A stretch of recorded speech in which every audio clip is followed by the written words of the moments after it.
Yeah. The Tashara Parker Show.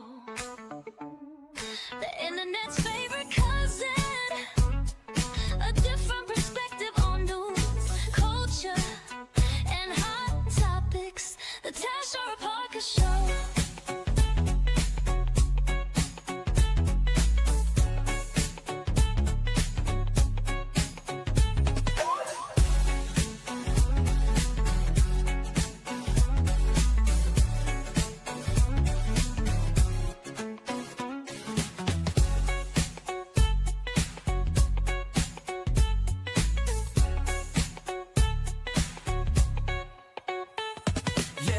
Tashara Parker Show, the internet's favorite cousin, a different perspective on news, culture, and hot topics. The Tashara Parker Show.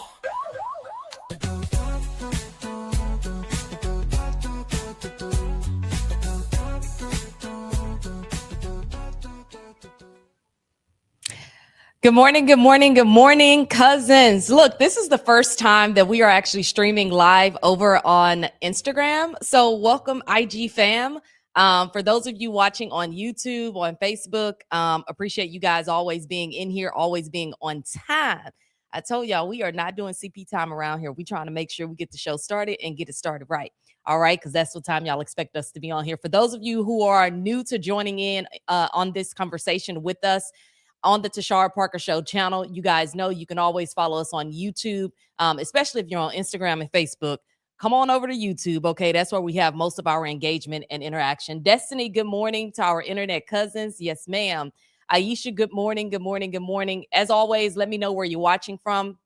Always like to know where our audience is based and located, because we always have conversations, again, surrounding different parts of Texas. But we've had some well-rounded conversations, too, across the country, just discussing topics across the country, I should say.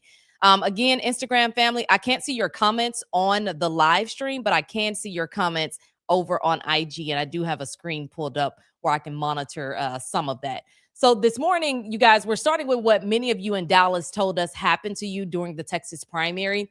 You showed up ready to vote at the same place you voted for, and you were turned away. Some of you were told your polling place had changed, and some of you had to leave and try to find another location. Some of y'all waited in long lines. You dealt with conflicting information about voting hours and still weren't sure whether your ballot would count. Those are the folks that I am talking to this morning. I'm talking to all of y'all, but if you experienced any of this, I definitely want you to tap into the comments. I see your comments flowing in, so please let me know, again, where you're watching from, but also, did you experience any of these issues on Texas Election Day? So let's call it what it is what a lot of you said. For a lot of people, that this didn't feel like simple confusion. It felt like a barrier. It felt like voter suppression. In Dallas County, voters who are normally allowed to vote at any vote center on election day suddenly had to go to specific precinct polling locations instead.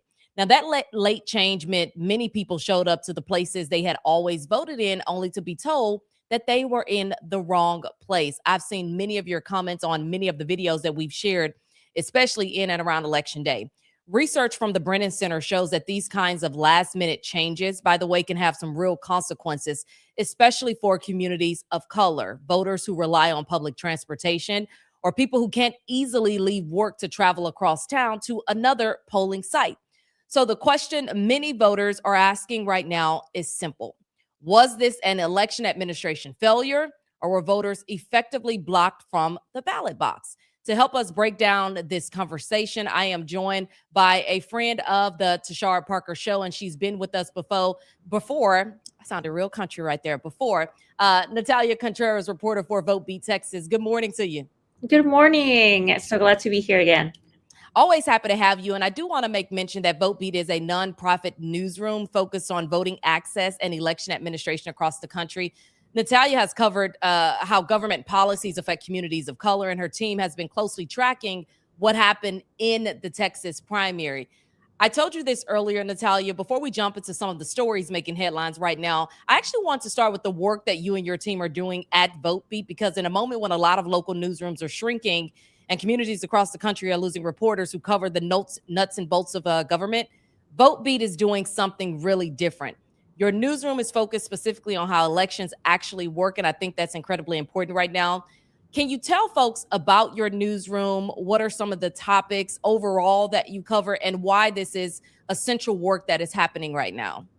Yes, I would love to expand the work that we're doing. We actually started covering election administration and voting access only in 2022. And the reason why is because of after, what happened after the 2020 election and all of these calls that there was so much fraud and so much malfeasance from election officials. And this was coming left and right, like from all over the place. And we discovered that the reason that is, and the reason that so much misinformation was able to spread and so fast is not only because of the time that we live in, social media, but also the fact that we, as an American society, we don't understand how our elections work. We don't get that type of lecture, right? Like in high school, elementary school, like we know that we have a right to go vote when we turn 18, but beyond that, we really have no knowledge on how all of that happens, right? Yeah.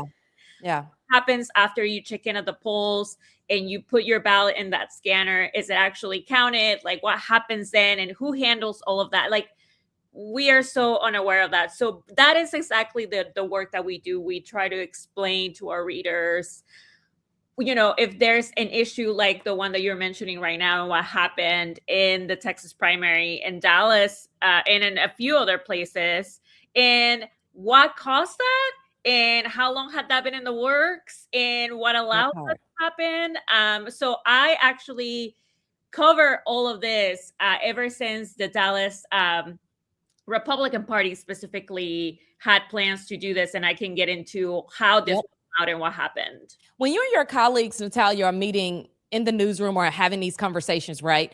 What are you deciding, right, when it comes to stories to pursue? What is the mission that kind of guides the work behind everything that you guys do? Really, really understand why a decision was made, right? Whether that be by election officials at the county level or by the legislature, whenever the legislature meets every 2 years in Texas.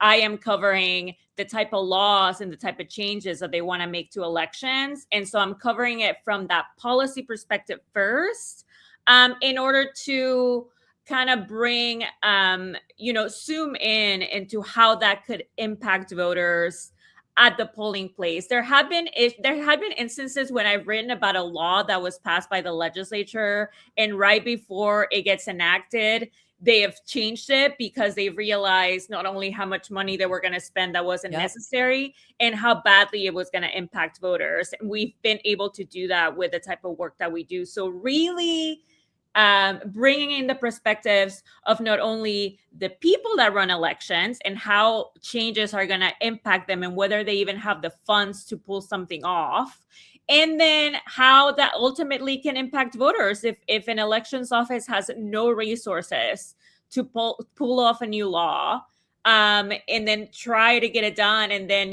voters are not able to cast their ballots. Like all of that is kind of what we're discussing in the newsroom over about something and a story that we want to present to our readers. Yeah, and we'll get to, especially from a resources standpoint, I feel like we can have a whole conversation surrounding that alone. We'll get to that when we talk about the SAVE Act a little bit later. And I know that has been making headlines across the country. So I know a lot of folks want to hear about it. I want to ask you, obviously, we've talked a little bit about what happened and transpired here in Dallas County. Can you explain for folks? I know there's been a lot of noise, a lot of rhetoric, a lot of conversations, but you were about to mention this as you were talking about the Republican Party and some of the changes that they wanted to have made. What exactly changed in Dallas County before Election Day, and how did that change create barriers for voters? So this is something that, like I said, every time I tell people about this, it's mind blowing, even myself, when I learned about this and the authorities that the political parties have over their primaries in Texas. So in Texas, the political parties have the authority by law to decide how they're going to run their election, how they're going to administer it. And that includes whether they want to train their poll workers themselves, how many polling locations they want to use, the method of voting, and the method of counting that they're going to use. All of these things, the parties have authorities an authority to do over their primary election alone. So for a few years now, I've been reporting on this push that has come, from the top, from President Trump, to get rid of electronic voting equipment. Mhm. And to, instead of using voting equipment to tabulate ballots that are cast, to count those by hand.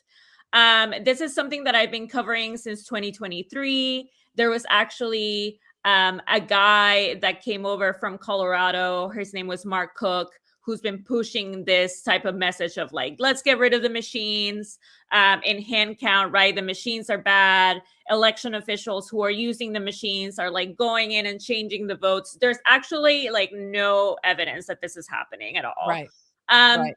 And the folks, interestingly enough, the folks that have been buying into it are communities in the reddest of reddest counties in our state in Texas.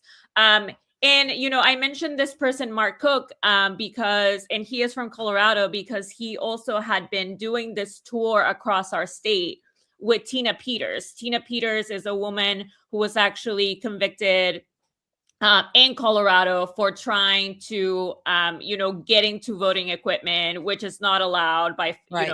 by many laws in the state and federal levels. It's a security breach. And so she was convicted of that. She's right now in a state prison. And, all of these folks just made their rounds across Texas trying to sell this idea that voting machines and voting equipment is bad. And some communities have bought into it. And since then, communities like Gillespie County, Kerr County tried to do this as well. They didn't do it, but Gillespie County has had 2 hand counts so far since 2024. What was that second county you mentioned? I missed it. Kerr County. Kerr County is where Kerrville is. They also push hard on this. They never actually, did it. But those are communities that have people embedded in them that have really been pushing for this. And the reason I'm mentioning this is because in order for you to do a hand count, in order for your county to say, and your local parties to say, okay, we don't want to use the voting equipment and we want to hand count, by law in Texas, you cannot use county-wide voting if you want to hand count your ballots. County-wide voting it's this program that many counties like Dallas has been using for several years that allows you on election day, and early voting, you can go anywhere, but on election day, it allows you to vote at any location in your county, which is super convenient because you don't have to think about where to go. If it says vote here, you could just vote there, right? But if you're going to do a hand count, if you're going to get rid of the voting equipment and just get a bunch of people together and on election night start counting the votes by hand, you cannot, by law, use the county-wide voting program. No matter what. No matter what. And so the thing about a community like Gillespie County that has already done a hand count before is that they actually never use county-wide voting. So not much changed for the voters whenever they hand counted ballots. What happened was that the results, of course, were hours late, and then they weren't accurate. They made a lot of errors. But not much changed for the voters. And that decision to hand count during a primary election, it's up to each political party in that community. So there's a couple of things that I mentioned here. One is that by law in Texas, the political parties are allowed to run their primary however they want. And 2 is that if they do make this decision to get rid of the voting equipment for the primary and decide to hand count, then they can't use the county-wide voting program.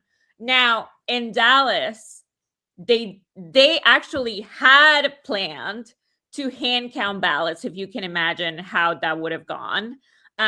Last year, they had started this plan. They had made this push, and we cover that since last fall when they first Hold on.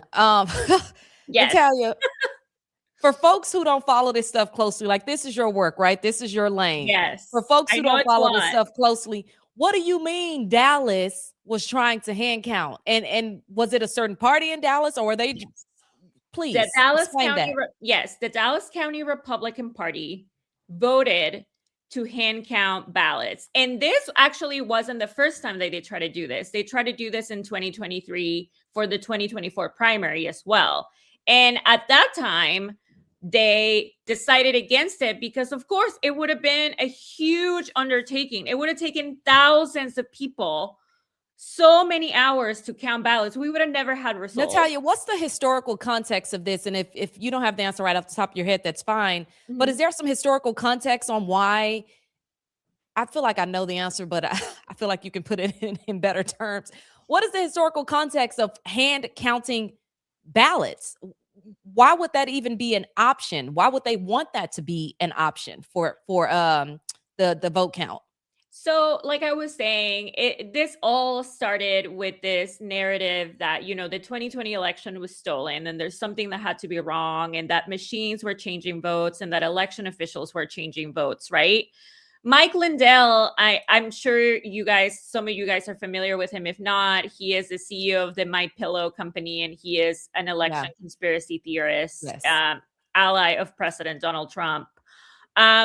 He said, several years ago after the 2020 election that, we should get rid of the voting machines and just hand count, and that there's so many countries, including France, that hand count and they have elections like on election night. That shouldn't be a problem, and Americans should be able to do that. The problem with comments like that other countries do it, is that no other country is like our country, where we have so many races in one ballot. This primary, we had more than 40 races on the ballot. France, it's a country that when they have an election, they have one race. They're voting for the president. They're voting for, just one person. And so that is where we come in, where Votebeat comes in and kind of explain some of that nuance to you and why it's not so easy to pull off, because our elections are very complicated and they take a lot of work and they're different. They're actually managed at the local level. So they're different county by county. Your experience at the polls is going to be a little different depending on the county's resources and all of these different things. But for the primary specifically in Texas, the political parties have a lot of pull.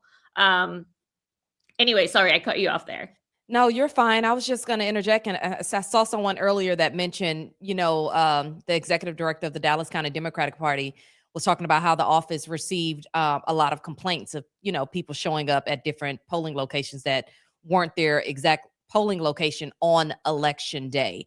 I want to talk through some of the efforts, right? So officials say there were efforts to notify voters about the change. I saw a lot of this.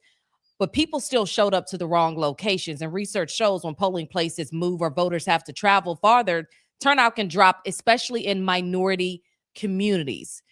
Do we know yet which voters were most impacted by these last minute changes? That's actually the story that I'm working on as we speak, right? Like, I want to really get to, I also know that the county spent I think up to $1 million, like in promoting some of this and voter education and letting voters know what was going to happen on election day. But I really want to get down to what was actually done to inform voters in Dallas that this change was coming. Where voters were going to actually see these changes the most, like you were saying, like where there's specific neighborhoods that would have been most impacted. Right. In some cases, locations don't change, but in many cases, like they do, and they can change, from election to election. But that is something that I still don't know as a reporter, and I'm working on, because that is a very important part of what was done and the accountability here. But going back to that accountability and what I was talking to earlier, the decision by the Republicans to hand count ballots this last year didn't move forward. They decided again that it was just going to be a huge undertaking. But one other thing that they could still do, that the Republican Party could still do, that is kind of part of this narrative, right? That there's issues with the system that we have, is getting rid of countywide voting. And there has been a push in Texas and in the Texas legislature before to eliminate this program that allows voters to cast their ballots anywhere in their county on election day. Those efforts at the state legislature level haven't moved forward. They haven't gotten enough support because election officials and voters have spoken out and said how badly it would affect, what would happen, which we saw happen this primary. But this was something that Republicans in Dallas and elsewhere had the authority to do for this election because this is their election, and by law they can run it however they want. So they weren't able to do hand counting, but they still decided to do precinct-based voting and force and another quirk in the law in Texas that we're going to be highlighting very much in the next few days is that when one party decides not to use the countywide voting program, it forces the other party to do the same. Don't ask me why. I don't understand why we're going to get into that in my reporting later. And I'm going to make some calls about that. But I've been reporting that that is something that happens. I've been reporting on the fact that the law exists in this way.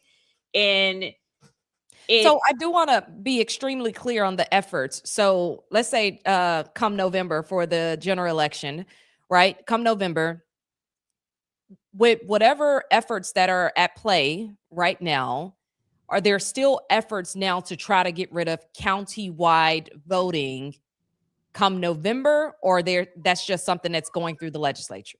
So at the primary level, right? The primary, and they could do this again for the runoff, and that's something that I haven't gotten answers over. They're going to do this again for the runoff because it's still part of the primary election. For this to happen in November, the county commissioners, like the Dallas County commissioners or any, your county commissioners in the county where you live in Texas, would have to make the decision to switch the entire system of voting. I find it very difficult to see it happen for November and the reason why, and I'm not saying it won't happen, but the reason why is because I know Dallas County specifically, Dallas County commissioners are very happy letting voters vote anywhere they want.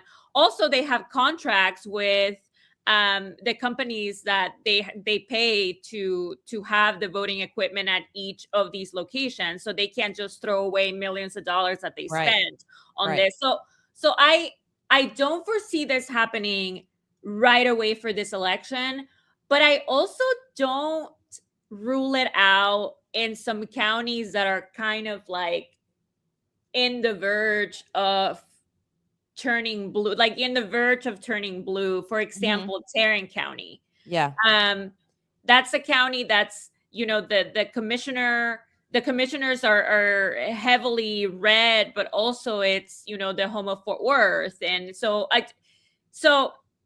like I say, I'm not ruling it out. It's part of the reporting that I'm doing because it could impact something, but I find it very difficult that it would happen right away for this November election. And so just to make it clear for everyone that went out to vote in Dallas and had this happen, this was only a system that changed for the primary. For November, the parties don't run that election. It's the county governments that run that election. And so you should go back to using countywide unless something like what you're mentioning is happening. And I love how you was like, unless, because we've seen crazier things happen. Okay. I'm not ruling it out. We live in Texas. I love Texas, but I'm not ruling it out. Same here. I do want to get back to the hand counting, because obviously some of your latest reporting was on some issues that occurred during the primary election and receiving the tallies from those hand counted votes. And so some counties in Texas chose to hand count their ballots instead of using machines in places like Calhoun County.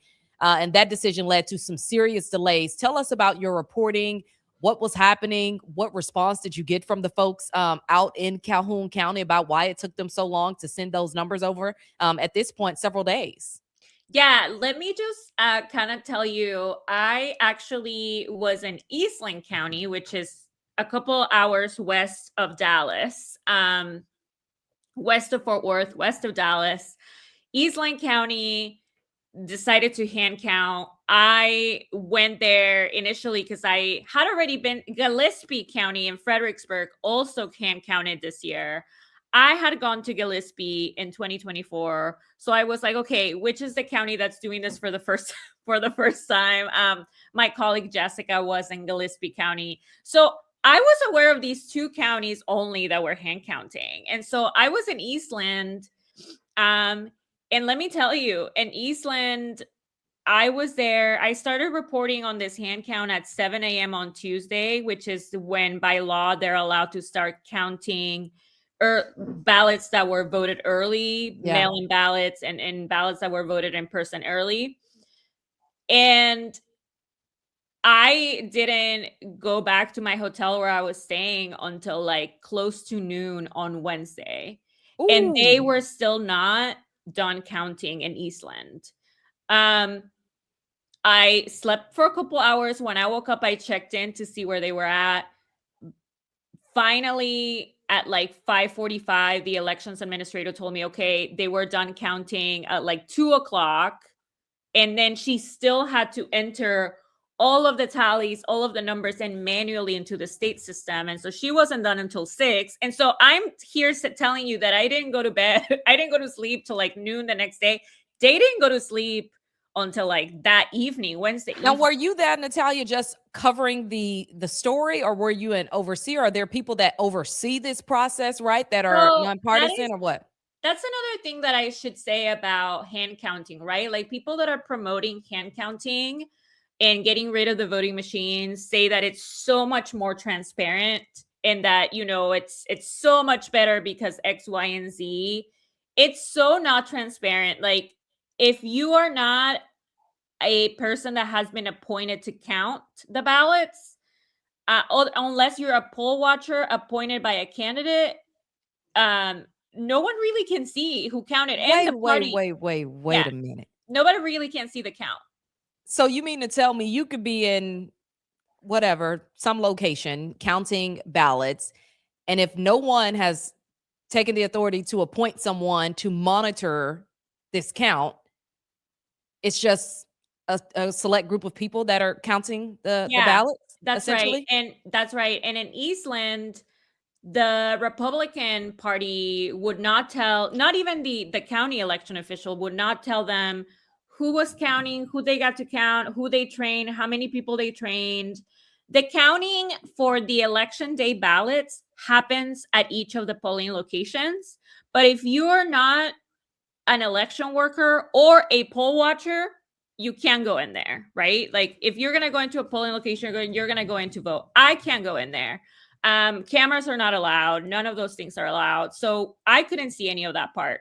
So when I tell you that I was there with the county elections officials waiting on the count to be done. So you weren't in the room. I mean, let me rephrase that. You weren't in the room where it was being counted. You were like in the hallway or something. Yes. Oh my goodness. We're waiting for the results to be done. And the reason I did that is because I had done something similar in Gillespie County in 2024. In Gillespie County, though, in 2024, they hand counted early voting ballots at this winery in Fredericksburg that luckily for me had like glass all around. So I was able to see them count for hours and hours and hours on end. Yeah. But in Eastland, they did it at this community center and the blinds were shut. I was not able to peek through the window. I was not able to see anything. So there's no transparency full on with a hand count type of situation.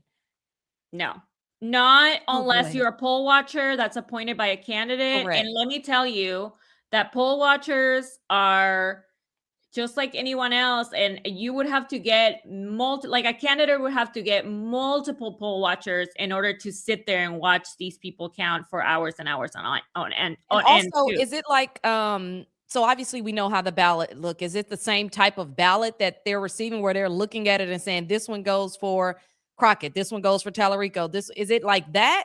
Yeah, so the ballot, that's another thing too that the Republicans can choose, right? They can choose how you're voting, like whether you're using the machine to mark your ballot or whether you're using a Like a paper ballot scantron. Yeah. that you're hand marking. And so Republicans hand marked, and Democrats in the county were able to just use the machines like they've done before. But the people that were counting were, yeah, they were looking at a ballot that was marked by the voter. And the Republican governor race alone had like more than 10 candidates Right. on that race alone. And so even though, I mean, people are not going to cast their choice for every single one of those I mean, you still have to go down the list and find, Greg Abbott or whoever else you're going to your vote. So I watched them train for this for a couple of hours ahead of the hand count, and it took them a long time to get through just the governor's race and the lieutenant governor's race. There's just so many candidates. Like I said, you can't just say, well, France does it and they have results at 7:00 because our ballots are not the same. Right. We have so many races. So what happened in Calhoun County? Your latest reporting. What happened in Calhoun County? Yes. So that's what I was going to get at, is that I was in Eastland County when at like 6:00 in the morning, the Calhoun County election administrator called the Eastland County elections administrator kind of just to say like, hey, are you guys still going? Because we're still waiting over here. And that's kind of how I found out that in Calhoun County, they were also hand counting. So wait, had Calhoun County done it before, or were they also doing it for the first time? No, they were also doing it for the first time. Oh, wow. And so similar things happened. Like the Republican Party was very quiet about how many people they had trained, how long they had trained them for. I mean, you can't just train a group of people to hand count in a couple hours and expect them to be ready to do it. Like, right. You got to understand that this is going to be long hours, that once you start counting, you can't stop. And Eastland County people wanted to go home, and the elections official had to be like, you cannot go home. You cannot leave. Like, you have to keep going. Oh my goodness. Yes. Oh, wow. Okay. And So I got this sense that people that signed up to do this were really unaware of what they were signing up for. And that's why it took so long. And so in Calhoun County, so in Eastland, they were done Wednesday. There's a state required 24-hour deadline that you have to meet to provide results within 24 hours after the polls close. Eastland met their deadline very late. I mean, they got him in very late, but they met it. Calhoun County was not the same. Calhoun County missed that deadline. They were not done until Friday morning. Friday morning? Yes. Oh, Natalia. Yeah, we could talk about this all day long. I do want to switch gears now to the SAVE Act, and that's been really making headlines. Congress has been debating the Save America Act, for those of you who are unfamiliar with it. That stands for Safeguard American Voter Eligibility. That bill would require people to show proof of U.S. citizenship to register to vote, add a national voter ID requirement, and require states, to check voter rolls through federal immigration databases. Now, supporters say it will protect election integrity. Critics say it could create new barriers for millions of eligible voters. Just this week, if you have been following this stuff, Donald Trump, not that I said former, interesting, renewed his push for the bill, even suggesting he will refuse to sign other legislation until this passes. So, Natalia, when you hear this, when your team hears this, something that could potentially make it more difficult for people to register to vote, what does that signal to your team about what's happening with our elections? So it does kind of still, like I was saying earlier, all of this narrative from 2020 that things are wrong with the system that we have, that there's, rampant fraud in and out everywhere, that, especially this push that we've been hearing here in Texas, that I've also been reporting on, that, non-citizens are voting left and right, which, because of the system that we have that's very archaic in Texas to register to vote, we have people filling out form after form after form in all of these different agencies that we go to, like a health agency, like the Social Security Administration, if we have to go, whatever. We're filling out form after form in Texas. And one of those forms is one to register to vote. And people have mistakenly registered to vote before. There have been errors by officials who like register people in error, right? People who aren't qualified. Right. But that doesn't mean there's a bunch of people who are not eligible that are voting, or that are dead people that are voting. Like all of these narratives that we've been hearing for years. So this is still part of that. The problem with the SAVE Act requiring proof of citizenship to register to vote, we actually saw it come out of the Texas legislature last year, and I covered that effort. The Texas legislature actually wanted to require proof of citizenship to register to vote here. It didn't move forward. It didn't go anywhere. And I did so much reporting on how that would change the system that we have. Also, the fact that, what does that mean, right? Like, if you're already registered to vote, does that mean that you have to re-register? Does that mean that all of us have to re-register and show proof if we haven't already? And the reason I say if we have already is because whenever if you live in Texas and you go get your driver's license, you have to provide proof of citizenship. And at the DMV, you have that option if you want to update your voter registration if you've moved, or if you want to register for the first time. And at that moment, you've already provided, either your birth certificate or your passport. But there's so many people that are not registering to vote in that way in Texas. They're still filling out a form, mailing it in, or turning it in person. And so what does that mean for people that have done it that way? Do we have to go in and re-register? And, if this happens before the November election, that also requires a lot of changes. Right. A lot of changes. And that goes to the point about resources, right? It always boils down to resources, because it's still going to require additional resources to be able to do all these checks and balances of all these different elements that they're trying to apply.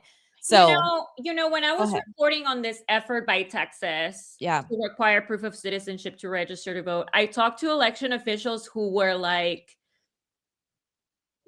they were like, okay, they bring us these documents, like voters bring us these documents, either a passport or birth certificate or something else, because there's other proofs, right, of citizenship. And they're like, first of all, how do I know it's like authentic? Second of all, do I keep it? Do we keep it with a voter file? Like, what do we do? There was just so many unanswered questions. And yes, like, I totally understand that if you are just a county clerk at your local county office, county voter registrar, do they have the training to decipher between these very important documents? What if they don't know, right? What if they turn someone away who provided the right proof of citizenship and the county official isn't aware? Like, there's so many things that could go wrong here. And so if this law passes, I think in Texas, one of those implications would be like, what happens to all of us who've already been registered for years and now we have to provide proof? Right. What if we were, in a natural disaster? What if like our house burned down and we don't have any of those documents readily available from now to November? Yeah. I'm looking at some of the comments, and you guys, I've seen so many of your comments, but Natalia has been dropping so many gems and I haven't been able to get to some of them. Sorry. But I think that, no, not sorry. This is perfect. Very informative. I think this person kind of sums it up too, right? Because a lot of our elders don't have birth certificates, or they, again, overall may have trouble getting them. I remember when I needed to get a replacement birth certificate, and this was because I was diligent about the process. It took a while to get all the paperwork and documents you needed just to get the birth certificate. And then I was applying for a passport, which is why I needed it. But it took a while to get those documents, and you're going to have to be diligent about the process. And again, it all goes back to having the resources to be able to take on that load for something like this. It just creates additional chaos. And, in Texas, like I said, in Texas, we already have a required voter ID. We already have to have an ID to show up to vote. But there's so many states that don't require any of these things. If you can believe it, there's states where you don't need a voter ID to vote. And, in Texas too, we have already very limited mail-in ballots qualifications, right? You have to be elderly or have a disability or really be away from your county in order to vote by mail. So all of these things, these restrictions we already have. However, the proof of citizenship, it's a huge deal. Because of like what you said, it just takes so long for some folks to get some of these documents. It's not as easy as it sounds. There are a lot of people that are unhoused too that may not have all of these documents readily available. They may just have a state ID. Another thing I was going to mention is that,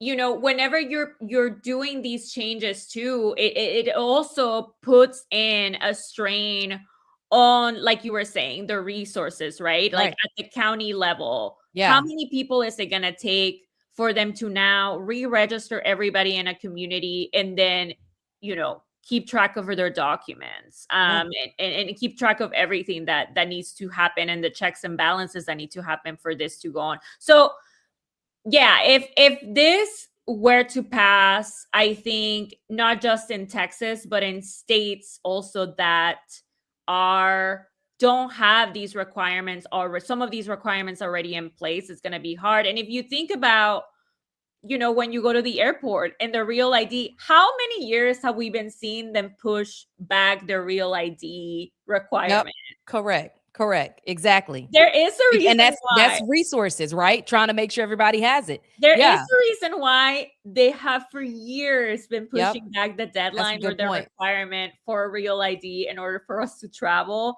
because people are confused and they don't know, or it takes just so much time for them to get the correct. It's just there. I think the real ID requirement for us and how far they push this.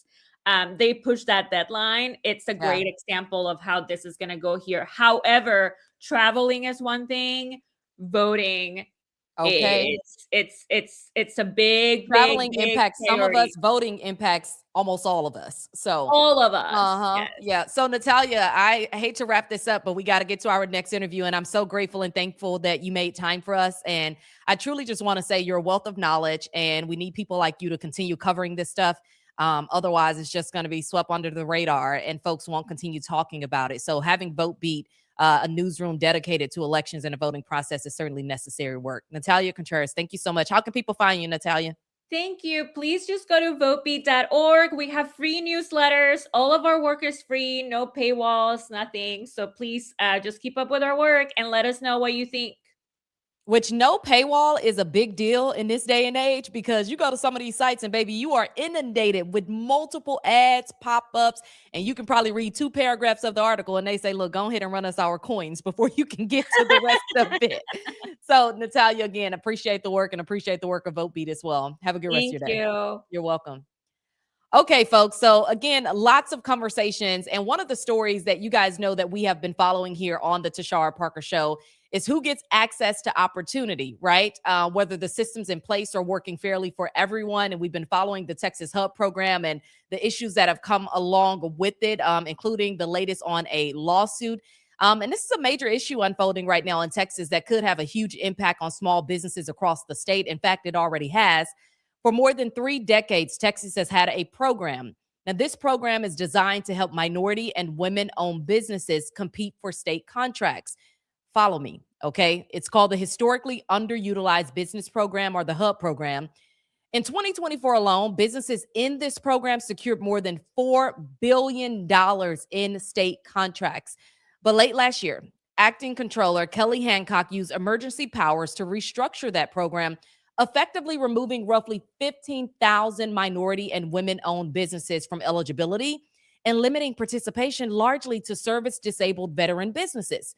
Now, several business owners, along with civil rights leaders, have filed a lawsuit arguing that the controller did not have the legal authority to make that change. So joining us now to talk about this conversation and also to talk about the lawsuit is State Senator Royce West. Good morning to you. Sure. How you doing this morning? I am doing well. Thank you for making time for us. Senator West, you co-authored the legislation that created the HUB program decades ago. That's good. You helped write this back in the 90s. For viewers who may not understand the history here, what problem was this program originally designed to solve for minority and women-owned businesses in Texas? Well, frankly, to make certain that they were fairly considered in the multi-billion-dollar, even at that time, lucrative contracts for the state of Texas. And that's all it is. It's a good faith program. Because heretofore, minority and women-owned businesses were not adequately considered for contracting opportunities. And so that's what we were addressing. Now, according to that lawsuit file, Acting Controller Kelly Hancock used an emergency rule in December to remove about 15,000. I want to keep stressing that number because that is a lot of businesses, minority and women-owned businesses from this program. How do you see the controller's decision to restructure it through this emergency rule, what they're calling it, rather than going through the legislature? I see it as unconstitutional. I see it as a separation of powers issue. I don't think that he adequately or legally used a to use his emergency powers. I don't think he did that correctly either. And so I think that we have a very good lawsuit and that we're going to be successful. You cannot have someone in the executive branch of government to declare a statute passed by the legislature, signed by the governor, as an attempt to repeal it. It has to be done through the legislature, not by the comptroller. And when you use emergency powers, it has to be an emergency. There was no emergency here. I want to play a clip from the press conference that you guys had announcing the lawsuit on the 2nd of this month. I want to say good afternoon to each and every one of you. You know, the Texas Constitution is not a suggestion. It is the definitive roadmap for how our government must function. Must function. Today we stand here because that roadmap has been ignored by an unelected official who believes his personal policy preferences and his consultants carry more weight than the statutes of the state of Texas. That's unfortunate. I pause. I've been on Kelly Hancock for the past 15, 20 years, and this is not personal, Kelly. The fact of the matter is that anytime you've called me, I've called you back. When you first came out with this particular initiative, I called you and asked to sit down and talk about what was behind it. To this day, we haven't met. I want to ask you, Senator, have you heard from Kelly Hancock since you guys announced this lawsuit? No, I have not, and I probably won't hear from him. And it's one thing. People can always disagree. Policymakers always disagree. Yeah. But we always, in many instances, communicate with one another. And Kelly Hancock got this political office, and all of a sudden has decided that people that had he become comptroller, would need through the legislative process. He turned his back.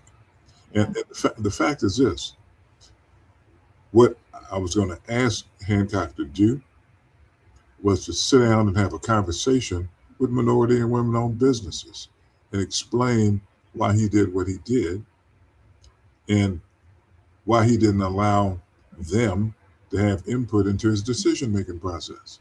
Mm-hmm. Okay, and that's a reasonable approach. A reasonable approach. I mean, you're going to adversely impact 15,000 businesses by decertifying them without even talking to them. Right. Okay. I mean, how gangster, okay? Using a colloquialism. I've never seen that happen before. Yeah. And so when you start looking at taking those types of actions, you turn around and say, was that racist? Okay. That's when you open yourself up to those types of accusations. And I don't believe Kelly Hancock is a racist person.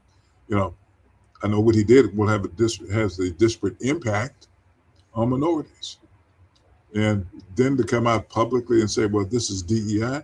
Well, Kelly, what is DEI? Right. What is DEI? Okay. This is a good faith program to make certain all Texas citizens, all Texas businesses have an opportunity to participate in contracting opportunities. That's what this is. And it's a good faith program, not a quota program. Yeah, I'm looking at some of the comments. One of the comments from one of our members, so many businesses had to even stop operation as a result of this, of Hancock's scheming, is what they say. Grateful for Senator West always working for the people. I do want to ask you this. Kelly Hancock was running for controller to officially try to get the office, was even endorsed by the governor, but he just lost his primary and he finished far behind the winner in that race. So I want to ask you this. Do you believe the decision to dismantle this hub program was driven by policy or by politics, or politicking, like I like to call it sometimes? Well, politicking and policy. By politicking, that's what it was. Okay. Yeah. And see, here's the thing. And let's make sure we have this conversation. That's why I'm glad I'm with you this morning. This is my first time even saying this. Okay, you want to do away with DEI. You don't want race to be used at all. Well, guess what? We never wanted race to be utilized either. Okay. Right. So in instances where race is being utilized, what is the remedy? Let me give you an example. If someone is discriminated against on their job here in the state of Texas, you file a lawsuit against the state of Texas, then you go to court. But the law, Tashara, has put in place different obstacles that prevent you from having your day in court. What do I mean? The state always turns around and does what they call a plea to jurisdiction, use some of the legal tactics that often have these cases go up on appeal.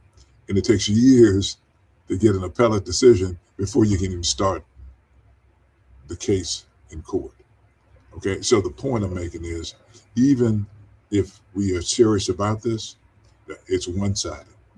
Okay, you're saying you can no longer use race because of for education and several other factors, other opportunities, but you don't put in place on the other side a mechanism in order to prevent the use of race and show people how serious the state is, and that if you're using race for any purposes, okay, that there'll be dire consequences for doing it. Oh, that's good. That's good. Now that Hancock lost that race, what happens next for the businesses who were removed from the program because of his decision? Well, until we're able to get a court decision, they're still out. And you know, having conversations with many of them, they're having to lay employees off. Yep. Some of them were right in the middle of contracting, and they ended up losing. The contracts were halted, paused, and as a result, many of them lost those opportunities. Okay, and so we're seeing, as a result of losing opportunities, they're going to have to lay off staff and cut their costs. And then on top of that, we have a war going on. That's additional costs associated with their businesses also.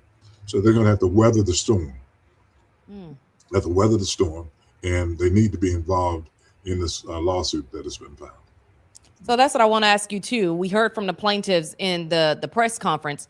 Can other people be, other businesses, I should say, be a part of this? How do they keep track of it? Is there anything else they can do to strengthen the case even more with other businesses being a part of what's currently happening? Yes, they can be involved in it. They need to get involved in it. And shame on me, I did not bring you the information in terms of where they can go in order to get information about the lawsuit. We'll make certain we get that to you. Yeah. Hopefully you'll be able to, on a regular basis, let them know. Some people, here's the problem. A lot of people don't even know the lawsuit's been filed. Correct. I didn't see anything at all in the Dallas Morning News about it. Fort Worth Star Telegram didn't see anything. Yep. So we're having to use social media in order to make sure we get the word out and people know about it. That's why I really appreciate what you're doing now and what you have been doing in the past about getting the word out about different issues that impact our community. So we'll make certain we get that to you today. Yeah. I appreciate that. And I'm happy that you mentioned what you said, Senator West, because, even as I was doing some additional research leading up to our conversation, of course, I had a copy of, the lawsuit information, some of the press releases that have been sent out, et cetera. But I was Googling to figure out how many places had covered it. And it was only a select few that I can find. Maybe one station, I believe I saw Fox 4 did a story on it. And then Texas Tribune, and a couple of others, but it wasn't something where it was like all up and down the timeline where you've seen multiple outlets covering the lawsuit and what was transpiring at this moment. Now, a whole lot of folks carried and covered, I should say, back in December when this became big news. That's right. But I'm not seeing the follow-up and the follow-through, which is one of the reasons I wanted to continue to stay on top of it. So thank you for mentioning that. I do want to get back to the lawsuit, though. It argues that the controller exceeded his authority and violated the Texas Constitution's separation of powers. Again, for people who don't follow this type of stuff, in simple terms, why do the plaintiffs believe the decision was unlawful? Well, it's real clear. Separation of powers. You have three branches of government: legislative, judicial, and executive. Okay? The legislative, constitutionally, the legislature is mandated as it relates to appropriating monies and also passing laws. The governor then looks at what the legislature is proposing and then decides whether or not it becomes law. Okay? The executive branch of government is responsible for executing the law. All right? And the judicial branch of government is responsible for interpreting the law. And so Hancock is in the executive branch of government, not the legislative branch of government. And so if the legislative branch of government, my friends, decide to pass a law, only the legislative branch of government can repeal that law, save and except as to whether if it's determined to be unconstitutional. Mm-hmm. All right? There has been no determination as to whether the HUB program is unconstitutional. Right. Will it face a challenge? It probably will. But until such time as that there's a final judgment, this case will ultimately go to the U.S. Supreme Court. Okay? Because a lot of cases in Texas go to U.S. Supreme Court. They precedent. Yeah. And so we suspect, absent some kind of settlement with the state of Texas, that this will go to the U.S. Supreme Court, or the state Supreme Court, then ultimately the U.S. Supreme Court. So again, Hancock exceeded his authority as a member of the executive branch of government. Again, the executive branch of government has no authority to repeal a law. That is in the strict province of the legislative branch of government. I feel like people don't understand the vastness of how big this case is right now. And I know like ultimately folks will catch on to it, but this is a big case and this is a big story happening right now. And a lot of things start in Texas, and to your point, they make their way up. And once it gets to that higher level, then folks are really going to start paying attention to what's transpiring in our state. With the lawsuit now filed, what will the court, if you can explain this to us, what will the court ultimately have to determine about the controller's authority and the future of the HUB program? And are these businesses kind of just in limbo at this point? Well, the question is whether they will even get to there's about 16 counts right now. Yeah. And not only is the comptroller's office being sued, but the Texas Department of Transportation and also the Texas Health and Human Services are three agencies that are being sued. But ultimately, the court is going to have to get to the point as to whether or not Kelly Hancock exceeded his constitutional authority. That's the bottom line. Yeah. And Senator, and forgive me, because I didn't fully interpret that part about, I saw TxDOT in there, Texas Department of Transportation, and I saw Health and Human Services. But what they got to do with it? Explain that to us. How did those agencies in particular get involved in this case? Well, again, it's the way that they have carried out the mandate of the comptroller, okay? And you have a lot of businesses that are adversely impacted by decertification and the use by those particular agencies. Makes sense. Okay. Anything else, Senator West, that you want to share with whether it's businesses or folks that are just, again, not necessarily directly impacted by this, but why we should be paying attention to folks using DEI as a means to, make changes to different laws? This is what I'll say, Tashara.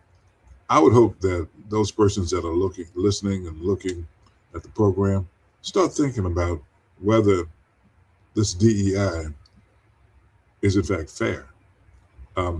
If indeed you've put in place DEI, has it had an adverse impact on the persons that it was targeted at? Okay, that is, as minorities, veterans, women, have they lost ground as a result of it? Right. The way you do that is to measure it. It's not as though we don't have the data.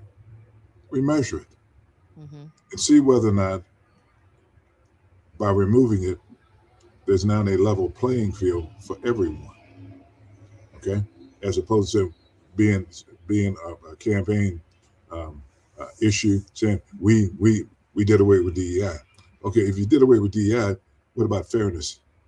Have you made certain that the field is level now where everyone can participate without regards to race? And I'll just say this: as I've grown older, one of the things I used to always look at and still look at is television commercials. Used to be a time that you very seldom saw an African American or Latino or Asian on commercials. Yeah. Well, it's commonplace now. Okay, so that says something about where we are, at least on commercials. Okay, Right. is that indicative of the way we're going as a country? That is making certain that there is fair representation, and you never saw a black man and a white woman or any other Yeah. race, but you see more of that now.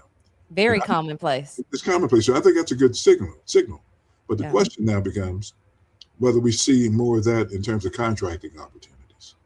And we don't use race, maybe we use small businesses, but even when we use small business, to make certain that those small businesses look like you as a woman, as a female, and me as an African American male, and others. And if we can measure that and people can see that, I think some of the political tension around this issue will subside. Yeah. Good stuff, Senator West. And you're certainly onto something. The media has a lot of control of narratives. And when it comes to commercials and who we see in those commercials, I absolutely think that's indicative of how our nation is progressing. So, yeah, very, very good. Like, it's the easiest way you can look into something, but it's one of the most prominent examples that are right there in our faces every single day. Exactly. Okay. Thank you so much, Senator West. Appreciate you joining us today. Take care. All right. Talk later. Okay, folks, thank you so much for joining us for the Tashara Parker Show and on the Tashara Parker Show channel. If you're watching us any other place outside of YouTube, make sure you like and subscribe, okay? I can't say that enough. Like and subscribe to the page. It's how we continue this thing called independent media, independent journalism, and it's how you can support us, okay? Like, and subscribe to the show. I see so many of our members in the comments. I'm so sorry. I was so focused on our conversation that I didn't get a chance to really go through a lot of the comments, but y'all were on a roll. Okay. Elaine is in the building. Candidate Gina and host is a staunch supporter of the Hub program. Has James Tallarico mentioned how he will, what does it say? Help fight for it. I can't find anything from him. Okay, Elaine, look, talk to the people. Okay. Y'all continue to comment and let me know if you have any questions. I'll try to get that information out from Senator West and his team regarding other small businesses if you want to get involved with the work that they're doing as far as the Texas Hub lawsuit is concerned. I'm still hoping to have one of the plaintiffs on the show as well as the attorneys who are part of this landmark lawsuit. And we'll move on from there and continue having a conversation because, again, a lot of folks are not talking about this right now. And I ultimately believe, as Senator West already mentioned, is going to continue to get more traction. And I don't think until it gets to, again, maybe Texas Supreme Court, U.S. Supreme Court, that people really start paying attention. But just remember, this lawsuit started right here in Texas, and a lot of people are ultimately going to know what's happening here with the Texas Hub program. Wishing those businesses well, because I can't even imagine you just had, the rug pulled from under you, and you got to figure out how to move on. But we did also share some resources on that with the individual that we had on, a small business owner that we had on, and she talked about how she got her start with her business from the Texas Hub program, right? Utilized it to get her business really off the ground, but she transitioned to corporate contracts. So maybe that's something that some of these businesses need to tap into. I know it's not easy, and I'm not saying that it is, but I do have a video of that on our YouTube page talking about those corporate contracts and how to make that transition into corporate contracts if state contracting obviously is falling by the wayside at this point. Again, make sure, okay, Mini Vibes gonna hit the replay. Good. We love that. All right. We love that. Okay. Hit that replay when you can. Make sure you guys hit that thumbs up button. If you have not subscribed, make sure you subscribe to the page. If you want to join or become a member, that is an option as well. All you have to do is click that join button and all the details will be there. Our memberships are very affordable.